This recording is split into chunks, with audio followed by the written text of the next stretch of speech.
Halo, selamat berjumpa kembali dengan saya Ena. Kali ini kita akan membahas salah satu lingkup manajemen sumber daya manusia, yaitu perilaku organisasi.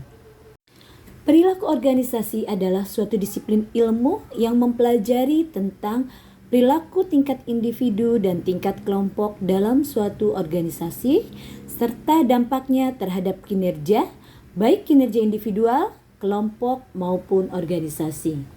Perilaku organisasi ini berhubungan dengan bagaimana orang melakukan sebuah tindakan atau aksi dalam semua jenis organisasi. Adapun beberapa pengertian organisasi menurut para ahli adalah sebagai berikut. Yang pertama, menurut Stephen F. Robbins, organisasi adalah unit sosial yang sengaja didirikan untuk jangka waktu yang relatif lama, beranggotakan 2 orang atau lebih yang bekerja bersama-sama dan terkoordinasi, mempunyai pola kerja tertentu yang terstruktur, serta didirikan untuk mencapai tujuan bersama atau satu set tujuan yang telah ditentukan sebelumnya. Kemudian menurut David Sherrington pada tahun 1989, organisasi ini adalah sistem sosial yang mempunyai pola kerja yang teratur dan yang didirikan oleh manusia serta beranggotakan sekelompok manusia dalam rangka mencapai satu set tujuan tertentu. Para ahli yang ketiga adalah menurut Richard Drabb, organisasi adalah sebuah entitas sosial yang berorientasi pada tujuan dengan suatu sistem kegiatan yang terstruktur dan mempunyai batas-batas yang bisa teridentifikasi. Istilah batas-batas ini bisa teridentifikasi itu disebutlah identitas diri organisasi. Lingkup ilmu perilaku organisasi sebagai kerangka dasar dan prinsip itu mencakup yang pertama ilmu psikologi. Ilmu psikologi memberikan sumbangan terhadap perilaku organisasi terutama dalam hal pemahaman tentang perilaku individu dalam organisasi. Terutama psikologi organisasi yang mencoba untuk memahami dan mengendalikan perilaku seseorang dalam organisasi. Kemudian ilmu psikologi juga digunakan dalam seleksi karyawan, di mana proses seleksi dan penempatan yang baik dan sesuai dengan kebutuhan perusahaan akan membantu terwujudnya tujuan organisasi. Ilmu yang kedua adalah ilmu sosiologi. Ilmu sosiologi ini membahas tentang sistem sosial dan interaksi manusia dalam suatu sistem sosial.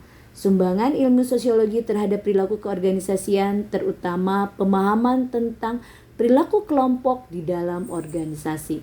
Masukan yang berharga dari para sosiolog adalah dinamika kelompok, desain tim kerja budaya organisasi, birokrasi, komunikasi perilaku antar kelompok dalam organisasi dan teknologi organisasi. Kemudian disiplin ilmu yang ketiga adalah antropologi budaya. Ilmu antropologi mempelajari tentang interaksi antara manusia dan lingkungannya.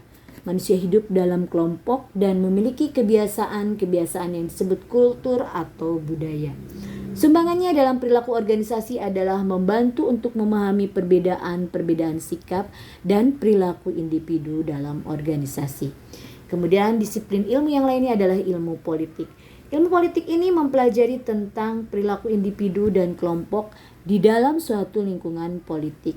Sumbangan dari ilmu politik terhadap perilaku keorganisasian terutama dalam proses mempengaruhi, pengalokasian wewenang dan pengelolaan konflik. Adapun tingkatan analisis perilaku organisasi itu adalah analisis individu, kemudian analisis kelompok dan analisis organisasi.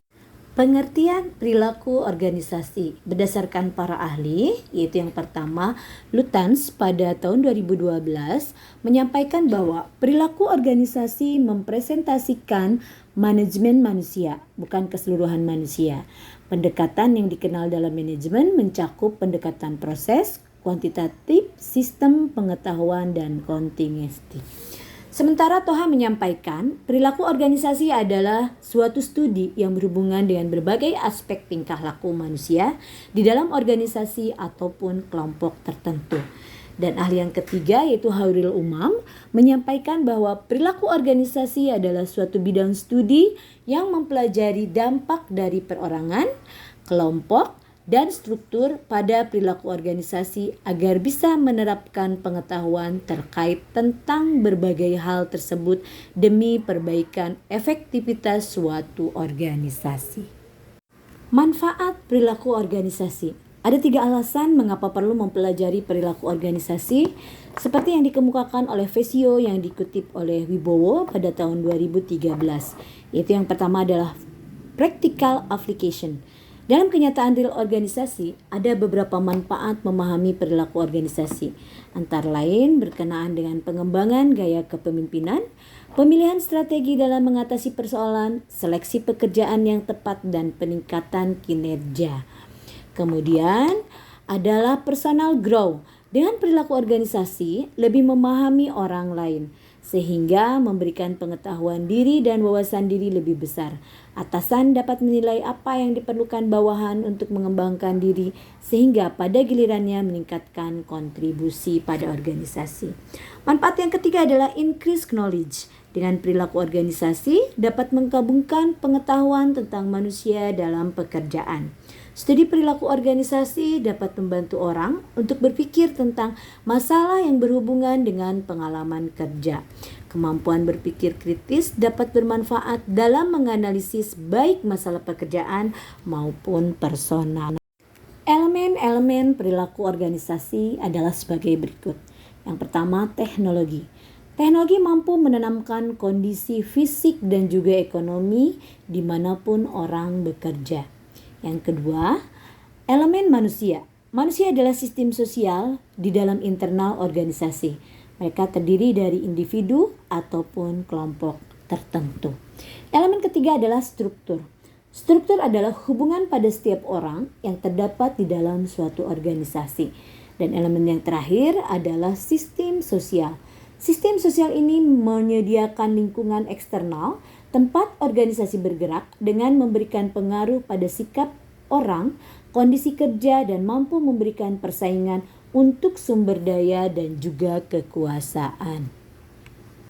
Demikian sekilas tentang perilaku organisasi yang saya ambil berdasarkan referensi dari buku Perilaku Organisasi Dr. Haji Chandra Wijaya MPD yang diterbitkan pada tahun 2017 oleh Lembaga Peduli Pengembangan Pendidikan Indonesia atau LP3I Medan. Demikian saya aturkan terima kasih, salam jumpa di waktu yang akan datang.